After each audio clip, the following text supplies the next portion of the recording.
Baby.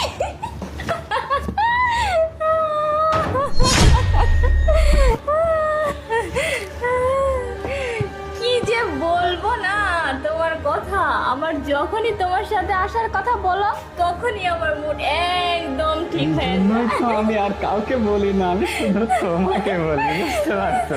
হ্যাঁ হ্যাঁ, আমিও তো জানি তুমি আমাকে একবার বললে আমার হাজার কাজ থাকলেও না আমি সব কাজ বাদ দিই, আমি শুধুমাত্র তোমার কাছে চলে আসি। আমার অন্য কোনো কাজের দরকার নাই, শুধু তোমাকেই হলে হবে। আরে তুমি কি যে বলো, তুমি অনেক রোমান্টিক, বুঝতে পারছো?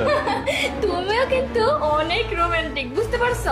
এই জন্যই তো আমি অন্য কারো কাছে চাই না। অন্য মানুষ আমাকে বলে যে টাকা বেশি দিব, কিন্তু তোমার কথা যখন শুনি না। শোনো বেবি, তোমার যখন টাকা পয়সা লাগবে আমি তো আছি, তাই না? আর আমার বউ তো পুলিশ অফিসার, ওর তো টাকা পয়সার অভাব নেই, ওখান থেকে 2-1 বান্ডেল তোমাকে দিলে কি সমস্যা আছে? না না না, আমার তো টাকারই দরকার, যেমন তোমাকেও দরকার, টাকারও দরকার।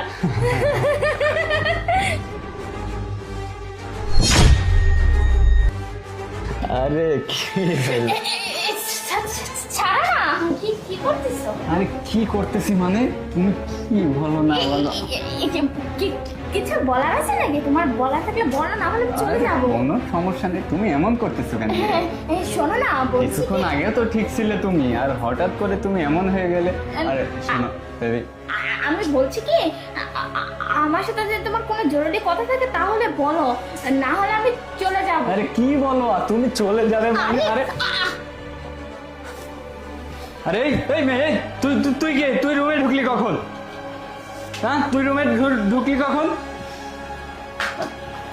আরে দেখো না প্রিয়া, এই রুমে ঢুকছে কখন? আরে এই মেয়ে, তুই কখন আসলি? দেখো না প্রিয়া, এই মেয়ে হুট করে রুমে ঢুকে পড়ছে, তুমি কিছু বলতেছো না কেন? বের করে দাও। হ্যাঁ বলবো তো, অবশ্যই বলবো, কেন বলবো না? আমি আসাতে তোমার তো খুব সমস্যা হয়ে গেল, তাই না? আরে কি সমস্যা, কি বলো তুমি? রোমান্স করতে পারলে না এই মেয়েটাকে নিয়ে, তাই না?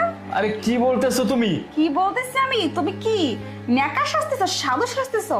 আমি এখানে কখন থেকে বসে আছি, তুমি আমাকে খেয়াল করনি, তাই না? তুমি বসে আছো মানে? হ্যাঁ, আমি বাইরে ছিলাম আর এখানে বসেছিলাম, বসে বসে তোমার রঙ্গ তামাশা দেখতেছিলাম যে তুমি কি করো এই মেয়েটার সাথে। তা যা দেখতেছিলাম তাতে তো তুমি কোনো দিকে তোমার হিতাহিত জ্ঞানই নেই যে আসলে ঘরে কেউ আছে কিনা, আশেপাশে কেউ আছে কিনা। তুমি এই মেয়েটার মধ্যে এমন ভাবে ডুবে গেছো, ওই মেয়েটা তোমাকে নিষেধ করার ম্যাডাম, সত্ত্বেও। আমার কি দোষ?